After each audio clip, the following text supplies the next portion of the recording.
సంవత్సరాల తరబడి ఎన్ని మందులు వాడినా మీ మోకాల నొప్పులు తగ్గట్లేదా? ప్రాణ పెయిన్ క్లినిక్ లో అత్యాధునిక చికిత్స.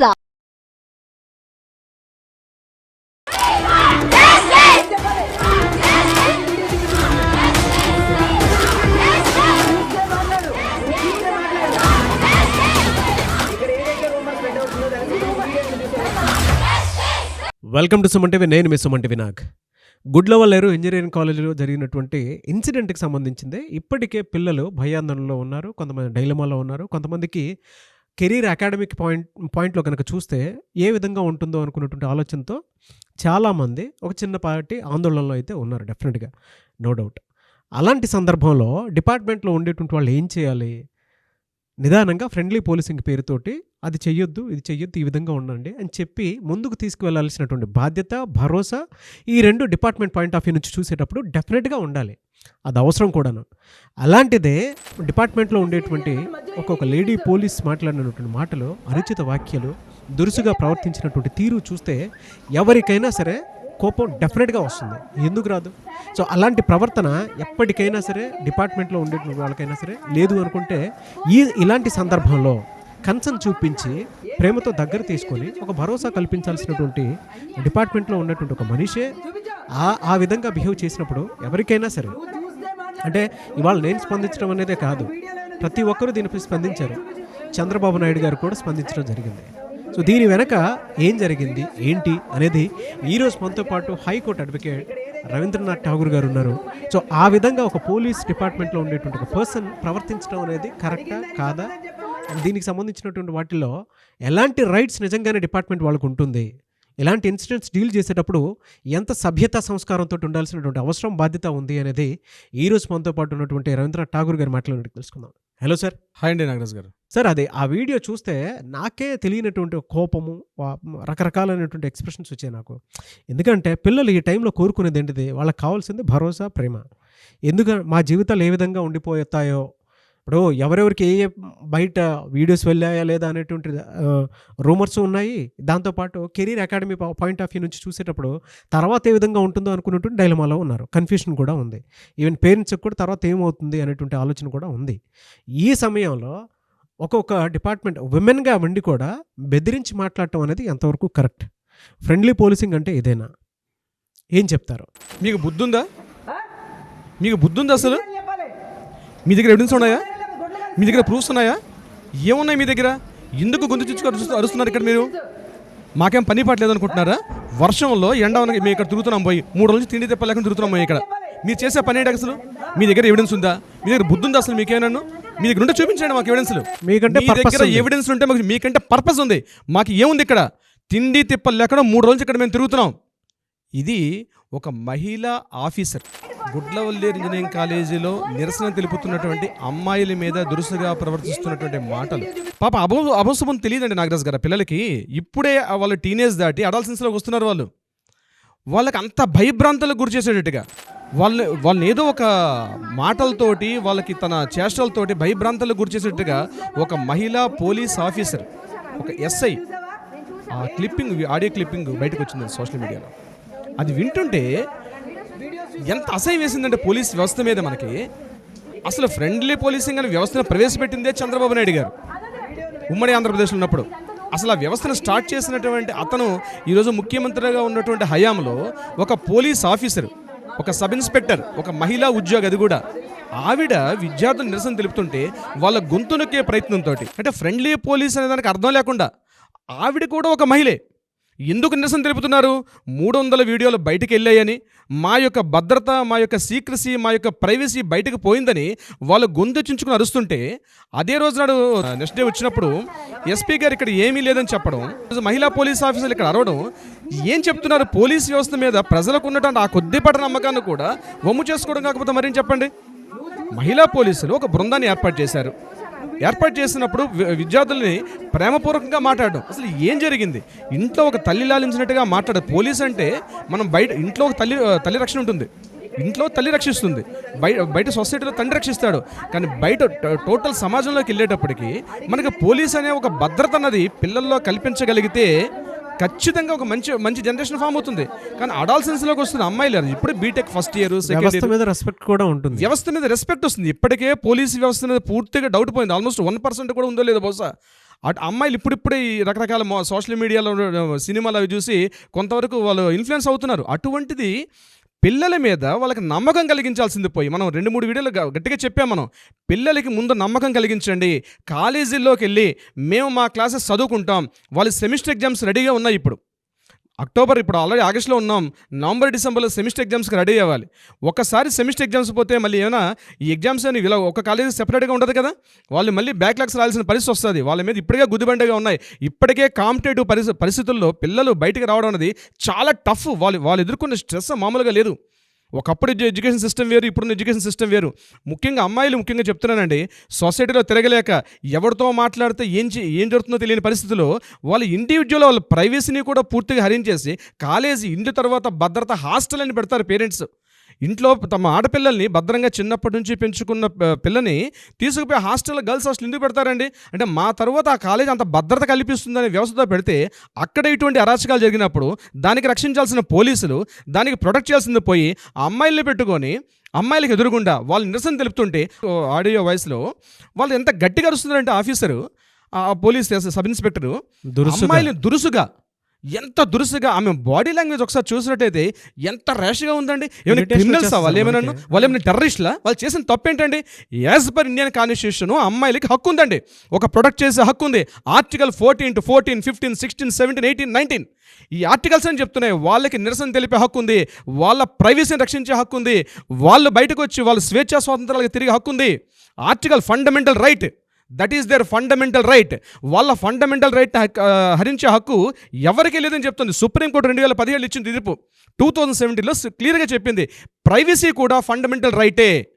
ఇంతకుముందు లేదండి, 2017 ముందు మనకి ప్రైవసీ లేదు. 2017లో ఒక తీర్పులో చెప్పారు ఫండమెంటల్ రైట్, ప్రైవసీ కూడా ఫండమెంటల్ రైట్ అని చెప్పారు వాళ్ళు. అంటే పోలీసు ఎంత మాత్రాన అంటే వ్యక్తుల మీద దురుసుగా ప్రవర్తిస్తారా? ఎవరితో డీల్ చేస్తున్నారు మీరు? వాళ్ళు ఏమైనా ఉగ్రవాదులా, టెర్రరిస్టులా, లేకపోతే వాళ్ళు ఏమైనా అక్యూజ్డ్ నిందితుల మర్డర్లు చేశారా? నిరసన తెలుపుతుంటే ఒక సాధారణ మన ఇంటి చెల్లైలండి వాళ్ళు, మన చెల్లైలు, మన ఆడపడుచులు, మన తోటి ఆడపిల్లలు, వాళ్ళు వీళ్ళతో మాట్లాడాల్సిన పద్ధతి అదే. డైరెక్ట్గా చంద్రబాబు నాయుడు గారు స్పందించారు, అతను మళ్ళీ అమ్మాయిని ఎవరైతే ఆఫీస్ ఉన్నారో వేకేట్ మీద పంపించారు. అది కాదు జరగాల్సింది. చాలామంది పోలీసులు నాట్ ఓన్లీ మనకి ఆడియో క్లిప్ బయటకు వచ్చింది కూడా సరిపోతుంది, కానీ అమ్మాయిలు భయభ్రాంతులు గురైనారు. ఈరోజు వాళ్ళు ఎవరితో మాట్లాడంటే భయం, వాళ్ళు ఈవెన్ వాళ్ళ పేరెంట్స్తో కూడా మాట్లాడే భయం ఎక్కడ, ఎందుకంటే ఈ ఫోన్స్ ఎవరు ట్యాపింగ్ చేశారో. ఇప్పుడు పోలీసు వ్యవస్థ ఎంటర్ అయిన తర్వాత ప్రతిదీ భయంగా ఉన్నారు వాళ్ళు. ఈ ఇష్యూకి సంబంధించి రాష్ట్ర ప్రభుత్వం చాలా ప్రతిష్టాత్మకంగా తీసుకున్నారు, చాలా హోందాతనంగా ప్రవర్తిస్తున్నారు. ఒక ముఖ్యమంత్రి స్థాయిలో ఆయన ప్రవర్తిస్తున్న తీరు, ఎందుకంటే ఒక అనుభవజ్ఞుడైన ఒక ముఖ్యమంత్రి ఎలా ప్రవర్తించాలో అలా ప్రవర్తిస్తున్నారు. దీన్ని ఎక్కువగా నేషనలైజ్ కాకుండా, ఇంటర్నేషనలైజ్ కాకుండా తను చాలా జాగ్రత్తగా ప్రొడక్షన్ చేస్తుంటే తన కింద ఉన్నటువంటి పోలీస్ యంత్రాంగం ఇంత దురుసుగా ప్రవర్తించినటువంటి ఈ సంఘటన ఏదైతే ఉందో, అలా ట్విట్టర్లో చూడండి నాగరాజు గారు, ఎక్స్లో మీకు బాగా కనిపిస్తుంది. గర్ల్స్ హాస్టల్ అని హ్యాష్ట్యాగ్ కొట్టండి, దీన్ని చాలా పెద్దగా వైరల్ అయిపోతుంది. ఆవిడ ప్రవర్తించినటువంటి తీరు అంటే ఇష్యూ కూడా ఎక్కడికెక్కడికో వెళ్ళిపోతా ఉంది. ఇప్పుడు స్థాయిలో ఐపీఎస్ ఆఫీసర్లు కానీ దీన్ని చాలా హోందాగా ఇమ్మీడియట్గా ఏదైతే చంద్రబాబు నాయుడు అందిస్తున్నటువంటి సూచనల మేరకు వాళ్ళు చాలా హోందాగా ఎప్పటికప్పుడు ఎవ్రీ 3 hours ఒకసారి సమీక్షలు పంపిస్తున్నారు, దాన్ని అప్డేట్ చేస్తున్నారు. చాలా క్లియర్గా వాళ్ళు అప్డేట్ చేస్తుంటే ఏం చేస్తున్నారంటే మనకి ఇంకా తెలియకపోవచ్చు, బట్ ఏదైనా ఒక రాష్ట్ర ప్రభుత్వం యొక్క ప్రతిష్టను మాత్రం కాపాడే విధంగా వాళ్ళు పనిచేస్తుంటే కింది స్థాయి ఉద్యోగాలు చేస్తున్నటువంటి ఈ రకం నిర్వాహకం వల్ల రాష్ట్ర ప్రతిష్ట పూర్తిగా అప్రతిష్ట పాలే పరిస్థితిలో ఉంది. ముఖ్యంగా ఈ విద్యార్థులకు నేను సూచించేది ఒకటే నాగరాజు గారు, మీకు కూడా కొన్ని హక్కులు ఉన్నాయి, ఒక స్టూడెంట్ రైట్స్ ఉన్నాయి మీకు. ఎవరైనా పోలీస్ అధికారి మిమ్మల్ని కానీ ఇట్లా భయపడినా, మిమ్మల్ని దౌర్జన్యం చేసినా, మిమ్మల్ని కొట్టినా సెక్షన్ 166 ఏముంది మీకు అప్రయత్నంగా ఎటువంటి లేకుండా మీతో గట్టిగా మాట్లాడినా సరే మీరు ఉన్నతాధికారులు మీరు వాళ్ళ మీద కంప్లైంట్ చేయొచ్చు. సెక్షన్ 166A పోలీస్ అధికారుల యొక్క అధికార దుర్వినియోగం నిరసనకారుల మీద కావచ్చు, వ్యక్తిగతంగా కావచ్చు, మీకు వితౌట్ ఏం లేకుండా మిమ్మల్ని గట్టిగా కొట్టినా, మీతో గట్టిగా వాదన చేసినా, ఎటువంటి ఆర్గ్యుమెంట్స్ చేసినా సెక్షన్ 166A ఉంది. అయితే మీరు అనుకోవచ్చు ఈ సెక్షన్స్ ఉన్నాయండి, మాకెలా తెలుస్తాయి, మేము ఎలా అప్రోచ్ కావాలని. దీనికి కూడా ప్రొసీజర్, లీగల్ ప్రొసీజర్ ఉందండి. ఇమ్మీడియట్గా ఎవరైతే మీ మీద ఇటువంటి అటాక్స్ చేస్తారో ఇమ్మీడియట్గా వాళ్ళు హైర్ అథారిటీస్కి మీరు ఆ వీడియో క్లిప్ని కానీ లేకపోతే ఆడియో క్లిప్ని కానీ ఇమ్మీడియట్గా మీరు హైర్ అథారిటీస్కి పంపించండి. డెఫినెట్గా హైయర్ అథారిటీస్ యాక్షన్ తీసుకుంటారు. ఏ స్థాయిలో ఉన్నటువంటి పోలీస్ అధికారులపైనైనా సరే పోలీస్ యంత్రాంగం డెఫినెట్గా అది తీసుకుంటారు. ఒకవేళ వాళ్ళు తీసుకోకపోతే మీకు నేషనల్ హ్యూమన్ రైట్స్ కమిషన్ రెడీగా ఉంది. హ్యూమన్ రైట్స్ కమిషన్లో కూడా ఈ క్లిప్పింగ్స్ పంపించండి.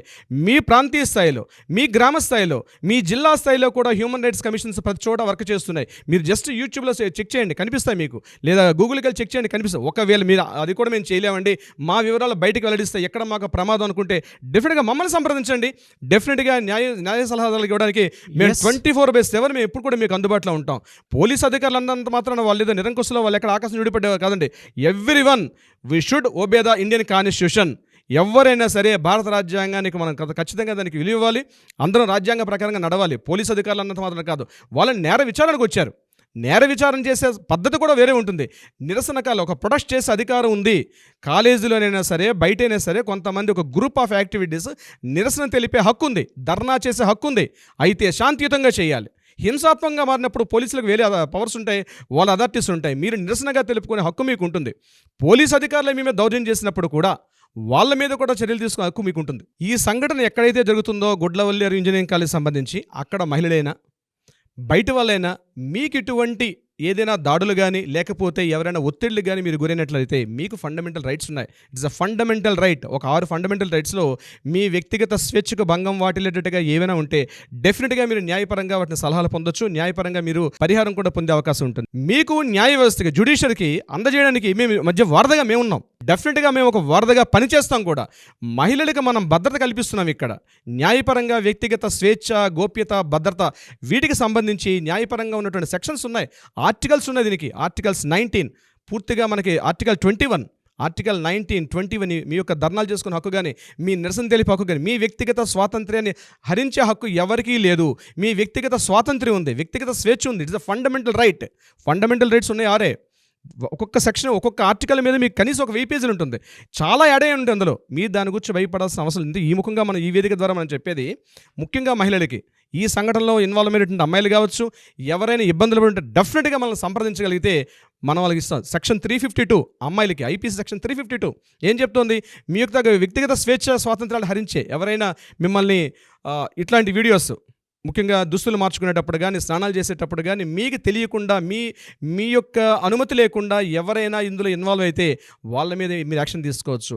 మిమ్మల్ని ఎవరైనా బెదిరించినా, మిమ్మల్ని ఎవరైనా తిట్టినా, మిమ్మల్ని రకరకాల ఇన్ఫ్లుయెన్స్లు చేసినా, ఇగో ఈ విషయాన్ని బయటకు రిలీజ్ చేస్తే మీ పేరెంట్స్కి చెప్తా, ఈ రకంగా చెప్తే మీ పెద్దవాళ్ళు చెప్తా, లేకపోతే నేను చంపుతా, నువ్వు ఖచ్చితంగా వాట్సాప్ మెసేజ్ పంపిస్తారు, నువ్వు నాతో లైంగికంగా పార్టిసిపేట్ చెయ్యు, నా ప్రపోజలు నా ప్రపోజల్ యాక్సెప్ట్ చెయ్యు, నాతో లవ్ చెయ్యు, ఇట్లా హెరాస్మెంట్ చేసిన ప్రతి దానికి శిక్షలు ఉన్నాయి. అయితే మీరు చేయాల్సింది ఏంటి?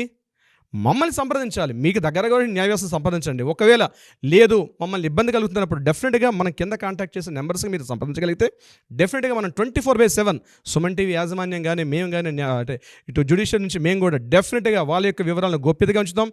మీకు సత్వరం న్యాయం అయ్యేటట్టుగా మేము మన వైపు నుంచి కూడా ప్రయత్నించేద్దాం నాగరాజు గారు. డెఫినెట్గా అండి. ఎందుకంటే వాళ్ళ చాలా రాష్ట్రంలో జరుగుతున్నటువంటి వాళ్ళ ఒక నిరసన తెలుసుకునే దాంతోపాటు చిన్న భయాందోళనలో కూడుకున్నటువంటి ట్రామాలో ఉన్నప్పుడు మనమే బాధ్యతగా, అంటే బాధ్యత గల పోలీస్ ఆఫీసర్గా మనమే ధైర్యం చెప్పాల్సిన అవసరం ఉంది.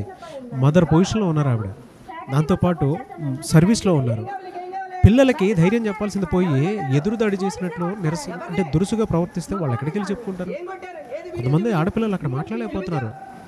మీకు పర్పస్ ఉంది, మాకేముంది అన్నట్టు మాట్లాడితే ఒక్కొక్క సర్వీస్లో ఉన్నటువంటి ఆఫీసర్ మిగతా వాళ్ళకి ఏముంటుంది అసలు? ఆ పిల్లలు ఎక్కడికి వెళ్ళి చెప్పుకొని ఉంటారు? పోలీసులు మాట్లాడుతుంటే ఏంట్రా బాబు ఇది మా జీవితాలు ఇలా ఉన్నాయని చెప్పేసి వాళ్ళు డైలమాలకు వెళ్ళిపోతారు. చాలా పెద్ద విషయం సార్ ఇది. దీనికి సంబంధించినటువంటి వాటిల్లో చంద్రబాబు నాయుడు గారు స్పందించినటువంటి తీరు చాలా హుందాగా ఉందని చెప్పేసి మనం మాట్లాడుకోవాలి. అట్ ద సేమ్ టైం ఎవరికైనా సరే, మీరు ఇందాక లాస్ట్లో ఒక మాట చెప్పడం జరిగింది, మీకు ఏదైనా ప్రాబ్లం ఉంది అనుకున్నప్పుడు వెంటనే స్క్రీన్ మీద మా కాంటాక్ట్ నెంబర్ కనిపిస్తుంది, రవీంద్రనాథ్ ఠాగూర్ గారి కాంటాక్ట్ నెంబర్ కనిపిస్తుంది. న్యాయపరంగా మీకు ఎటువంటి రైట్స్ ఉన్నాయో కనుక్కోవడానికైనా సరే, లేదంటే దాని పరంగా మీరు ముందుకు వెళ్ళాలి అనుకున్నా, లేదు కేసుకు సంబంధించి ఏదైనా ఛేదించాలి అనుకున్నా కూడా డెఫినెట్గా మీతో పాటు మేము రావడానికి రెడీగా ఉన్నాం. కాబట్టి ఆసక్తి కలిగిన వారు స్క్రీన్ మీద కనిపిస్తున్న నంబర్కి సంప్రదించండి. అండ్ ఎనీవేస్ థ్యాంక్ యూ అండి. Thank you so much sir. Thank you so much Nagaraju గారు.